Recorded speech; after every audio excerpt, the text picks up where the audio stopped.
when a human being is born, a certain software is set within himself, which is a combination of time, energy, and the information that he carries with him.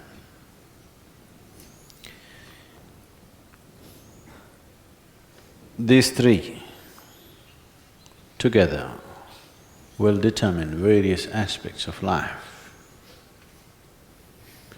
These three together will even determine how long a human being lives and how he lives. So if this is so, is this all predetermined?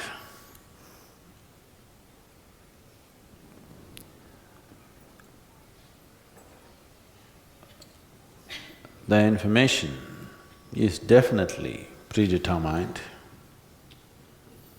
This does not mean you cannot take in new information. It is just that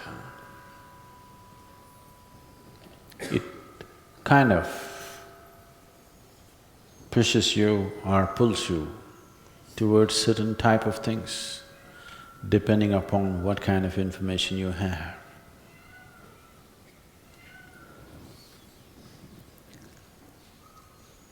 But this does not stop you from taking in fresh information today, this moment.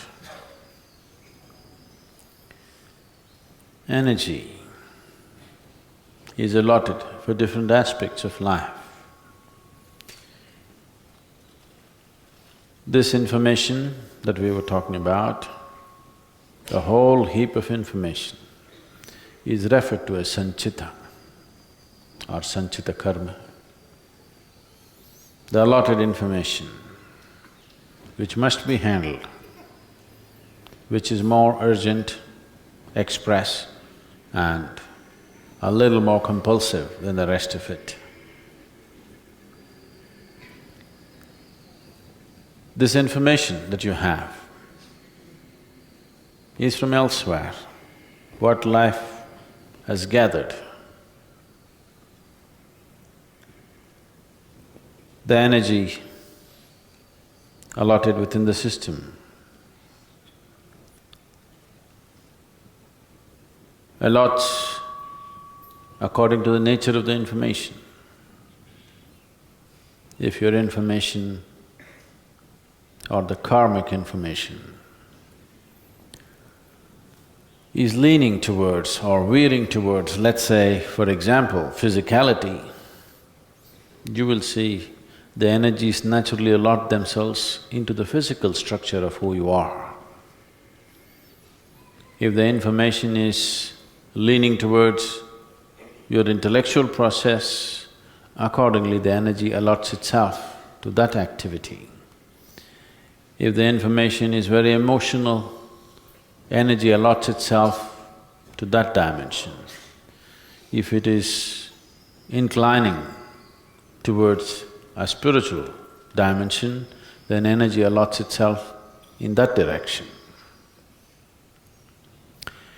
This allotment is happening by natural tendencies, but this does not mean one cannot reallocate. One can reallocate, but if you simply go by your tendencies, yes, life is predetermined. If you are 100% a slave of your tendencies, life is predetermined. Very easily we can predict what will happen.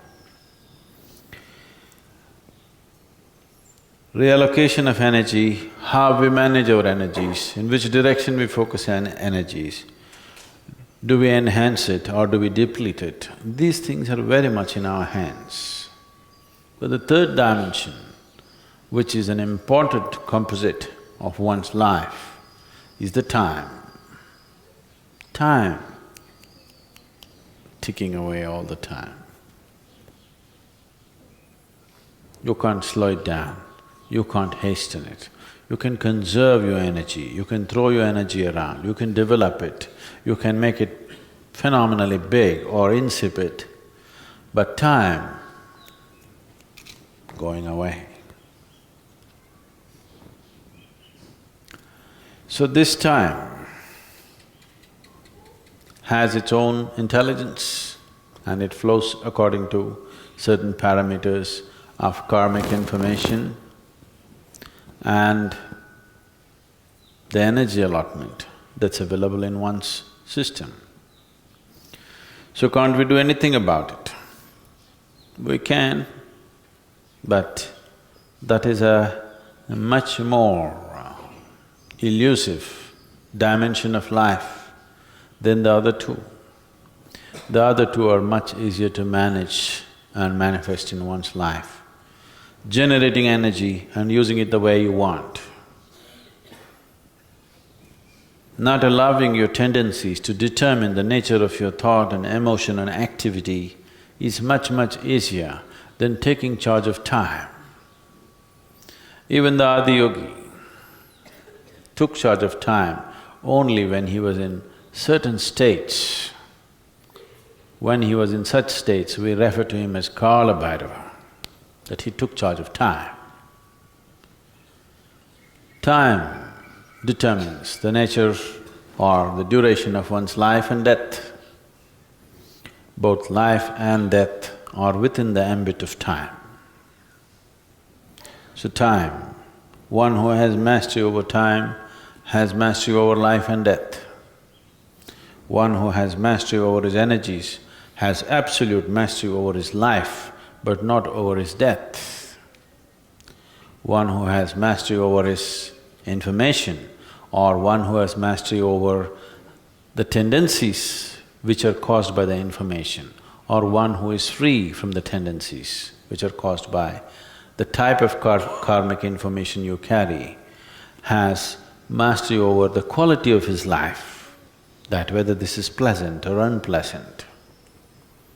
One who has mastery over his energies will determine the nature of his activity and how he lives. One who has mastery over time will determine the nature of his life and death, and he can determine whether he wants to live or die. So these three components together is the making of life.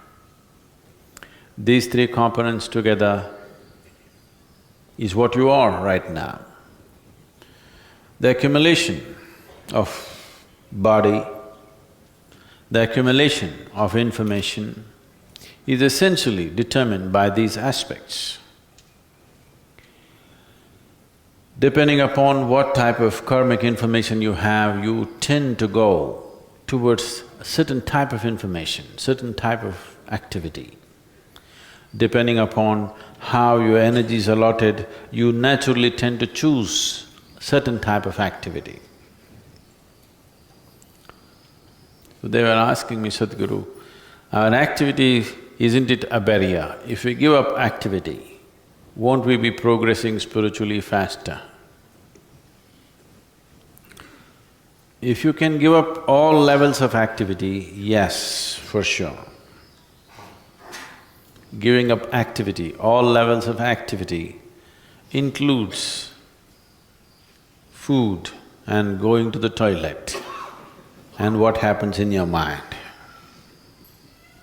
Nice karma is the best karma. That means no activity, everything is at standstill. You just don't do work, that's not nice karma, that's bumming around.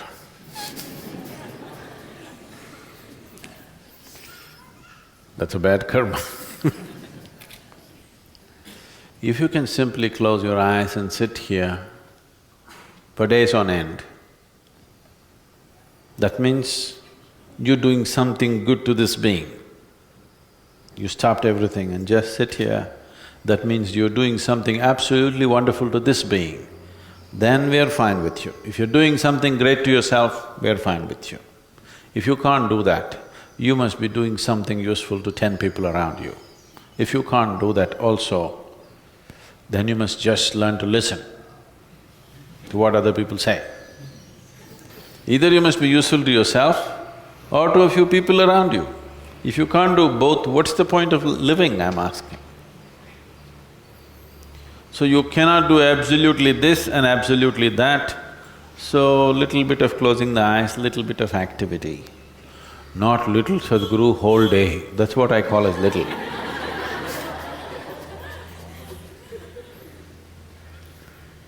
Because 24, is it such a great number? Is 24 a very big number? Even this little child knows what is 24? Yes, see. Even this little baby knows what is 24. All 24 hours. Either it must be invested in sadhana or in work. What about my sleep? That should also become sadhana and that should also become a tool for work.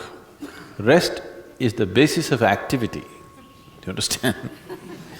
Rest has no purpose by itself. If you only want to rest, you must rest in peace. If you want to practice only rest, then we will bury you. You can practice rest. Rest is used only as a basis of… all activity is based in restfulness. So we want you to be in a restful condition so that you could be active. So sleeping and waking up is just management of energies, that's all. Time you cannot manage, it's rolling. If you sit, it's rolling, if you stand, it's rolling, if you sleep, it's rolling, you can't stop it. But sleep and activity is a way of managing our energies and a way of coming back with new force tomorrow morning. As you go, you're like a battery cell, slowly comes back. So you charge it up and again come back. The idea of charging the battery is to put it to use again, isn't it?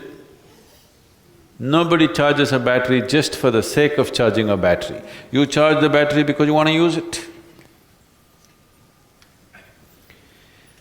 So, if one not intellectually understands, if one grasps these three dimensions within yourself, that you are a combination of time, energies and information, if you can conduct these three things, if you can conduct all these three things effectively, then you're free in every way, in every way. That's liberation, that's mukti. If you can conduct all these three things consciously, you are 100% free. If you just conduct your information consciously and you can manage it well, you are 33% free, you still don't have passing mark. If you manage your energies well and also information well, you're 66%, all right, you're doing okay. But if you manage all the three, then you're free.